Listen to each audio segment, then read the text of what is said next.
Fala, galera do Facebook do G1. Estamos aqui mais uma vez hoje para falar mais uma vez da notícia triste do acidente com o avião que levava o time da Chapecoense, que levava também jornalistas, a Chapecoense que ia disputar a final da Sul-Americana. A gente está acompanhando ao longo do dia os desdobramentos desse triste acidente que deixou o Brasil inteiro muito chateado, muito assustado. A gente está acompanhando porque os corpos, mais de 70 corpos, foram resgatados lá do lugar onde aconteceu o acidente, onde caiu o avião. E a gente está acompanhando tudo que está rolando ao longo do dia sobre isso. O Gui Tavares aqui, o primeiro que mandou mensagem pra gente, falando que triste, o Rômulo falando que triste. Vocês podem mandar mensagem pra gente, conversar com a gente. A gente tá aqui nessa transmissão de segunda a sexta-feira, na hora do almoço e também essa hora. A gente quer conversar com vocês, dividir opiniões, comentários, enfim. Gilmara, Wagner, Breno, Lídia, muita gente lamentando, realmente muita gente triste com a notícia do acidente. Eu vou passar aqui para o Sávio para mostrar para vocês como está a nossa página principal agora. A última informação que a gente tem, a gente está acompanhando o acidente em tempo real. Tudo que acontece a gente coloca aqui na nossa página principal. Agora a última informação é que as caixas pretas do avião foram encontradas. Tem 6 sobreviventes, 3 jogadores, 2 tripulantes e 1 jornalista. E esse é o destaque do momento. A gente tem também ali, ó, mais de 70 corpos foram retirados dos escombros do avião. A FAB ofereceu 4 aviões para transportar a família e também transportar os corpos. A família, claro, está aqui no Brasil. Os familiares devem começar a viajar para a Colômbia amanhã. Enfim, a gente vai acompanhar tudo que está acontecendo. E eu vou chamar agora o Ricardo Galo, que está aqui. O Galo, ele é aqui repórter do G1 e ele sabe tudo sobre aviação. Então, o Galo, ele fez várias matérias sobre esse acidente. Uma delas, eu vou abrir aqui pra gente ver. Saiu essa imagem hoje cedo. Deixa eu ver se eu acho aqui a imagem. Aqui. Mostrando que o avião deu 2 voltas e diminuiu a velocidade antes de chegar, antes de cair, né? No caso, ele estava perto do aeroporto de Medellín. Isso. Pode parecer algo estranho se a gente olhar assim, ver que o avião ficou dando voltas. Mas isso faz parte do procedimento lá, né, Galo? Isso, exatamente. Nesse caso específico, o avião fez órbitas antes de desaparecer. Mas está previsto na carta de aproximação. A carta de aproximação é aquilo que os pilotos levam em consideração quando eles vão chegar e se aproximar de algum aeroporto. Está previsto que eles façam círculos e rodem, enfim, façam órbita, a gente chama isso de órbita, antes de pousar. Então foi um procedimento normal. Precisa entender ainda tem alguns peças de quebra-cabeça para entender. Uma delas é porque ele declarou emergência. Segundo o controle de tráfego aéreo, foi por conta de uma pane elétrica. Mas precisa entender ainda o que gerou isso. De qualquer maneira, nesse caso específico, essa órbita faz parte da carta de aproximação. Chegaram a cogitar também falta de combustível, mas descartaram isso depois, né? É uma coisa que ainda não está confirmada. Num primeiro momento de um acidente aéreo, muitas hipóteses surgem. Essa é uma delas. Assim, eu acho que a partir do momento que se recuperar e pegar o áudio da caixa preta, a caixa preta ela é dividida, ela tem um equipamento que ela tem a gravação do que os pilotos conversam na cabine e tem o comportamento do avião durante o voo. Então ele vai mostrar os últimos minutos ali, o que aconteceu. A partir disso vai ser possível perceber o que aconteceu e se os pilotos reportaram problema relacionado a combustível. O fato é, já houve acidentes aéreos em que pane seca, é assim chamado pane seca, um avião cai em razão disso. Uhum. Não é comum, enfim, é uma coisa que o piloto ele checa antes, obviamente, mas já houve precedentes. A gente tem aqui também uma notícia que mostra a lista oficial dos são 81 passageiros, a lista do avião. Mas tem 4 que não embarcaram e estão vivos. Não tem ainda informação se alguém pegou o avião no lugar de alguma dessas 4 pessoas. Mas a gente tem a lista oficial com 81 pessoas, mais de 70 mortos, 6 sobreviventes. As caixas pretas acabaram de ser encontradas. O presidente Michel Temer decretou luto de 3 dias também por causa do acidente. Bom, esse avião que eles pegaram é um avião de uma companhia que não é muito conhecida, né? Não é um avião comum no Brasil. Ele é um avião feito no Reino Unido. Ele começou a ser feito na década de 80 e ele não é mais fabricado. Mas ele é muito comum, isso é muito comum de encontrar em London City, que é uma espécie de Congonhas de Londres. Uhum. É um avião de 4 motores e ele tem índice de acidentes abaixo da média mundial.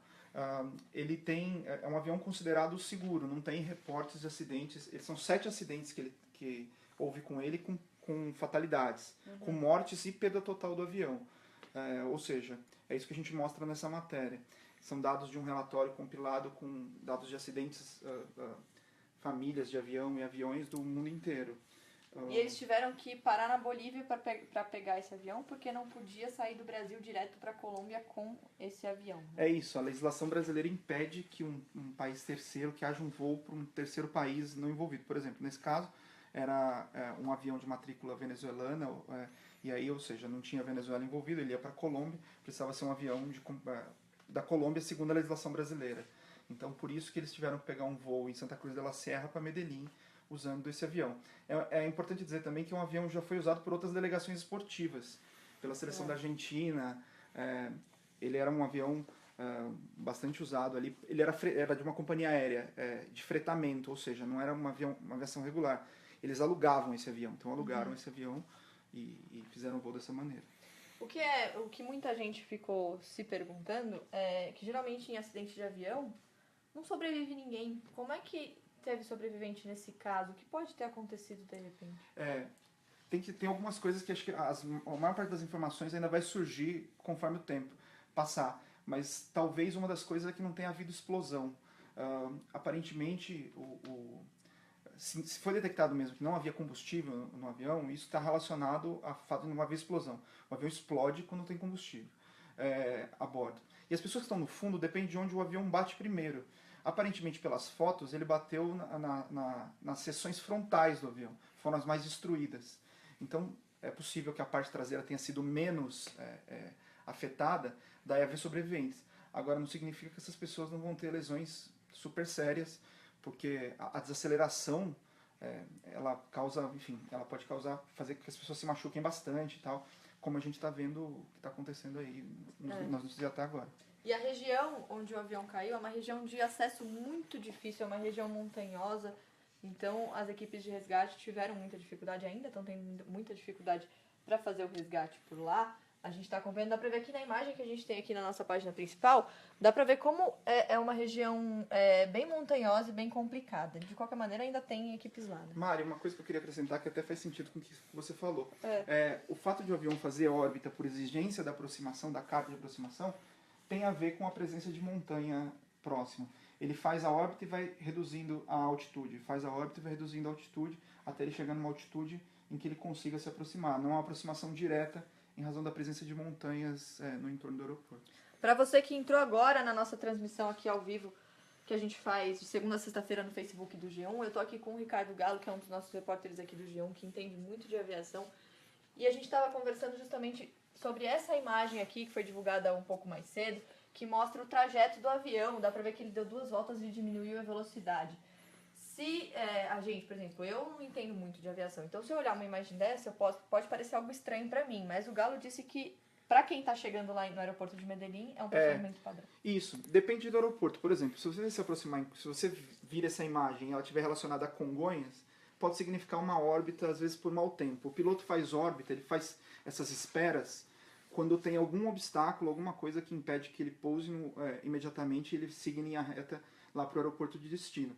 Nesse caso específico, é em razão da elevação de montanhas, e está previsto, existe uma carta em que os pilotos usam para fazer a aproximação, e essa carta prevê exatamente essas órbitas com redução de altitude até que ele consiga se aproximar ao aeroporto. O sinal foi perdido aí nesse meio do caminho. Dá pra ver, se a gente mostrar aqui, sabe, ó, o aeroporto tá logo aqui, tava muito perto, né, de chegar no aeroporto de Medellín, mas infelizmente o avião caiu. Aí ele perdeu, acho que o contato era 1h15 da madrugada, no horário aqui. E, enfim, a gente acordou todo mundo muito chateado com essa notícia. O avião que levava o time da Chapecoense levava também jornalistas. A gente tem, inclusive, uma matéria aqui. Olha ali, além de time da Chapecoense, o avião levava 21 profissionais de imprensa. Inclusive, colegas nossos aqui da TV Globo. A gente tem ali o Rafael Renzel, foi o único jornalista resgatado vivo do acidente. Ele é narrador. E aí a gente tem também aqui a lista com o nome de todos os, infelizmente, jornalistas que estavam no avião. A gente já falou hoje, a gente fez uma transmissão, a gente fez um programa ao vivo no G1 hoje, que inclusive está disponível na nossa página para quem quiser acompanhar. O programa a gente respondeu as perguntas mais comuns das pessoas em relação a acidentes desse tipo. A gente trouxe repórteres do Globo Esporte também, que lembraram com carinho desses profissionais que estavam no avião. Quem trabalha com esporte geralmente viaja bastante, né? Enfim, o time da Chapecoense era um time jovem, um time que estava tendo aí uma experiência, estava crescendo bastante, então é muito triste. A gente tem 3 sobreviventes, 3 jogadores. O Danilo, acho que foi resgatado com vida, foi pro hospital e aí acabou não resistindo. A gente tem aqui, olha, vamos dar uma olhadinha aqui nas nossas matérias. A gente tem uma matéria de perguntas e respostas. Veja o que se sabe sobre o acidente e o que falta esclarecer. Isso tudo vai ser investigado, né, Galo? Geralmente não é tão rápido assim que a gente sabe. Não é tão rápido. As informações que a gente tem é que existe uma equipe vindo da fabricante do avião pro local do acidente. Essa caixa preta ela pode ser tanto analisada, se a autoridade colombiana tiver capacidade de decupar o que houver nessa caixa preta, ela pode ser tanto analisada na Colômbia ou pode ser levada para o Reino Unido, para que seja feita essa avaliação e eles saibam as duas coisas ali, o que os pilotos falaram e como o avião se comportou. Tendo essas duas informações, é muito possível que se saiba as causas do acidente. Uhum. A única informação que a gente tem até agora efetiva é de pane elétrica. Vai precisar ainda, acho que está para surgir, por exemplo, o que esses pilotos falaram, o controle de tráfego aéreo certamente tem essa conversa, que os pilotos reportaram além de emergência. Se reporta emergência quando tem alguma situação que não é uma normalidade, mas muitos aviões declaram emergência e pousam em segurança. Nesse caso, não foi o que aconteceu, tem muitas lacunas aí a serem preenchidas ainda. Uhum. E lá em Chapecó, claro, o clima é de muita tristeza, a família, os torcedores. Hoje muita gente foi lá para o estádio da Chapecoense para se ajudar, para se confortar, familiares inclusive. E os times aqui do Brasil também se mobilizaram de alguma maneira para ajudar a Chapecoense. Olha ali, vários times aqui do Brasil, Botafogo, Curitiba, Corinthians, Cruzeiro, Fluminense, Palmeiras, Portuguesa, Santos, São Paulo e Vasco, divulgaram uma nota hoje. Eles se uniram para ajudar e emprestar jogadores para a temporada de 2017 para a Chapecoense. Eles também querem que o time fique imune ao rebaixamento no Brasileirão pelas próximas 3 temporadas. O Atlético Nacional, que seria o time adversário da Chapecoense na final da Sul-Americana, pediu para colocar a Chapecoense já como vencedora para levar o título. Falando de futebol, tem também algumas mudanças. A final da Copa do Brasil, que seria amanhã, foi adiada. O Campeonato Brasileiro também vai ficar parado por 7 dias. Então a última rodada, que seria agora no próximo domingo, vai ser no outro domingo. Não tem clima realmente para isso. E aí a Conmebol vai fazer também uma reunião no dia 21 de dezembro para decidir o que vai ser da final da Copa Sul-Americana, que é a final que o time da Chapecoense ia disputar. E aí tem essa imagem aqui que é muito legal. Hoje todos os clubes são um só. #Força Chape. É isso aí, não tem rivalidade hoje. Tá todo mundo junto sentindo essa triste notícia, esse triste acidente. Galo, a gente vai continuar, claro, acompanhando, né? Porque ainda tem muita investigação para...